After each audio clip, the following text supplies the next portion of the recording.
In today's video, I'm going to teach you how to use Mind Map View in Monday.com. We'll start right inside your Monday.com account on the project board where you want to use the mind map.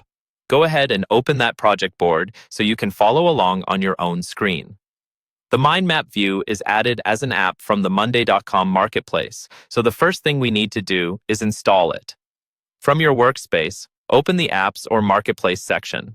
In the search bar at the top of the marketplace, type in Mind Map as one word. Give it a second to load the results, and you should see an app called Mind Mapping appear in the list.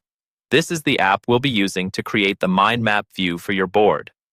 Click on the Mind Mapping app to open its details page. Here you can quickly review what the app does, but when you're ready, look for the button that says Install App and click on it. A new screen will open asking you to confirm the installation. Click Install again to complete this step. Depending on your permissions, you might need an admin to approve this, so keep that in mind if you don't see the Install button. Once the app is installed, you'll be prompted to choose where to use it. Select your current project board, then click on Add App. This connects the Mind Mapping app directly to your board and makes the new view available. Now return to your project board. At the top of the board, open the Views menu, usually found near the board's name. In that menu, look for the new option related to mind mapping and click on it. This switches your current view from the standard table or Kanban layout into the mind map view. In the mind map, you'll see a central theme in the middle of the screen. Click on the first central theme to select it, then click the second central theme if you have more than one main idea you want to represent.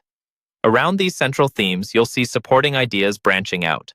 Click on 1.1 supporting idea, then 1.2 supporting idea, and 1.3 supporting idea to explore how each branch behaves. Each of these represents items or groups from your board as visual nodes. Finally, return to the main central theme and click on the additional highlighted areas to expand or collapse branches, adjust how the map is displayed, and refine how your information is organized visually.